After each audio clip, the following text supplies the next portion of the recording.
From Troy Public Radio, this is TPR Podcast Presents, programming made where you live. I'm Austin Toy. Every week, we bring you selections from one of Troy Public Radio's 13 locally produced podcasts. When was the last time you sent a letter? I mean, an honest-to-goodness letter with a handwritten address and a stamp in the upper right corner. Today, we take it for granted that we can talk to anyone in the world with the press of a button. But for American soldiers fighting in Europe in World War I, letters were their only connection to home. On this selection from the It Came From the Archives podcast, host Greg Phillips and historian Marty Olliff piece together a story of love, war, and heartbreak from the letters in the Wiregrass Archive.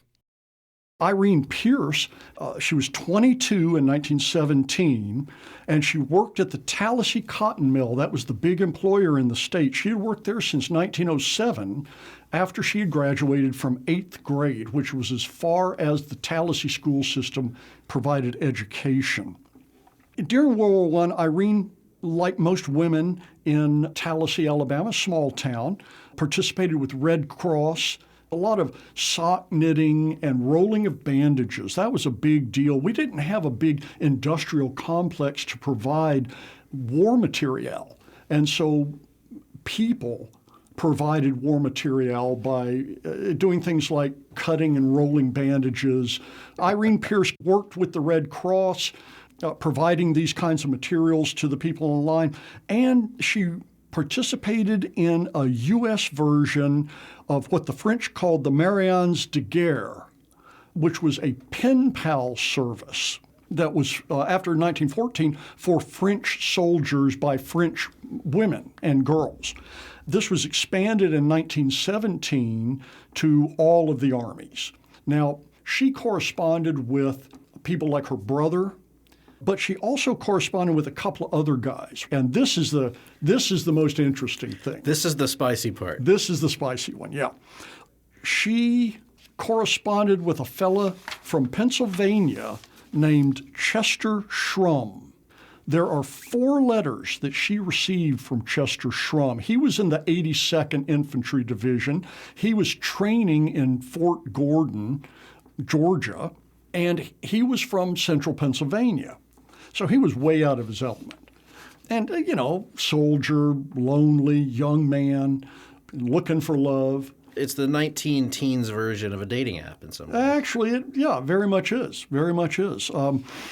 His first letter to her, and of course, like I said, we only have his side of the correspondence here.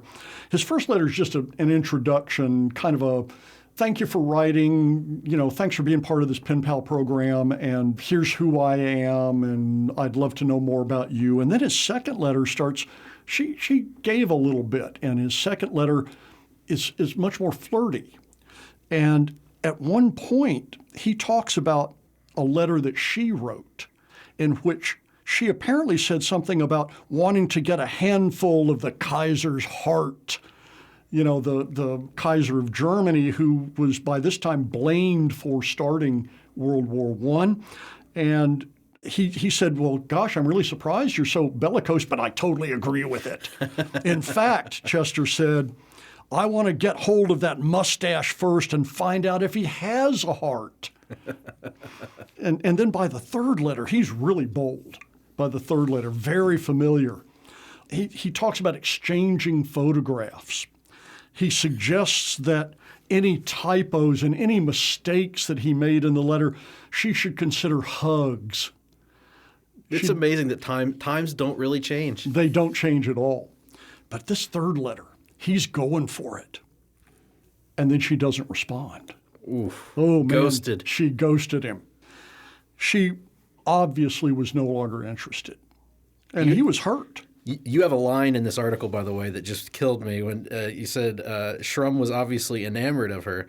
But how did she feel? It's telling that he didn't hear from her again. Yeah, never apparently heard from her again. And he wrote at the end of that letter, he wrote that he was hurt, and he wrote, losing your correspondence seems more like losing an old companion. Oh, just heartbreaking. So poor Chester. He ends up being deployed. He becomes a corporal. He's in the trenches. He gets captured. And he's a POW for 4 months. And then he's exchanged. And when he is coming back on a troop transport, we don't know who all he announced his return to, but he sent a postcard to Irene Pierce telling her that he was coming back. And, I mean, it's just heartbreaking. Oh, it really is. Now I feel bad for the guy. Yeah, really. Wow. But she had another suitor at the She time. did. She was corresponding by that time with the man she ended up marrying, J.R. Godwin. One of the things that kind of you wanted to escape from if you lived in Tallahassee was getting out of school and then going to work in the mill. Now, a big branch of my family were lint heads, and it was, you would think that mill work was not that bad. Well, my great-grandfather died at 40 from white lung disease. So, it was hard labor and not healthy at all. So it was something you might want to escape from, and he did. What J.R. Godwin did, was to catch a freighter out of New Orleans. He went from Tallahassee down to New Orleans, and he started working on a freighter, and apparently he was the radio man on literally a slow boat to China. He apparently stayed in the Philippines for a little while. His Army service record, if it's correct, recorded that he had spent 7 years as a telephone lineman as well, and this served him well. Instead of being an infantry rifleman, based on his line work and his radio work, became a member of the Signal Corps. So he was stringing telephone wires in trenches. That's dangerous work because we're not talking about 6 and 8 foot trenches here. We're talking about knee-deep trenches, and you're running trying to lay out this wire before somebody makes you into very small pieces. Right. This was, of course, the trench war. Yes. Trench wars. Yeah. Oh, yeah. Trench warfare. And it's ugly. He was in the 306 Signal Battalion of the 81st. They trained in Saint-Dié, which was in northern France, and then they were shipped to the Verdun sector in November of 1918. So he wasn't in actual combat for more than a few days. At the end of the war, the lines pulled back, and he went to north central France, where he awaited transport. I noticed the difference in months where he's there waiting a long. It's not like today where you can get transported pretty quickly. This is a different era. One of the reasons you get transported fairly quickly now from a war zone to back home is because of how long it took in World War I to get these guys home.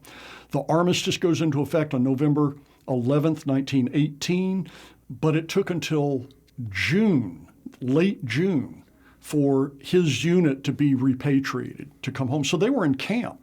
And of course, he caught the flu. This is the Spanish flu, not I feel bad for a few days, it must be the flu. He caught the Spanish flu. What they now think happened is that American soldiers developed the flu. They brought it back to the United States, and it went with replacement troops back to Europe. That's why it spread to the U.S. In the fall of 1918, the fall of 1919. There were these two waves of this massive pandemic flu that, because of COVID, we talk about now. We talk about the Spanish flu. And it all originated in the midst of these transports. Right.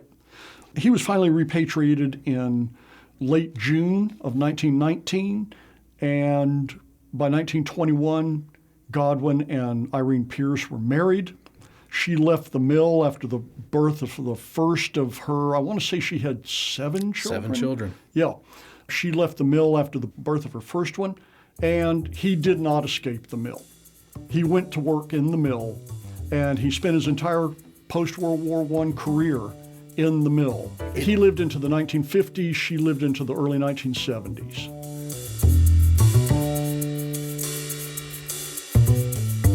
You can hear the full conversation with Marty and Greg on the It Came From the Archives podcast on Spotify or at today.troy.edu/podcasts. I'm Austin Toy, and this is TPR Podcast Presents on listener-supported Troy Public Radio.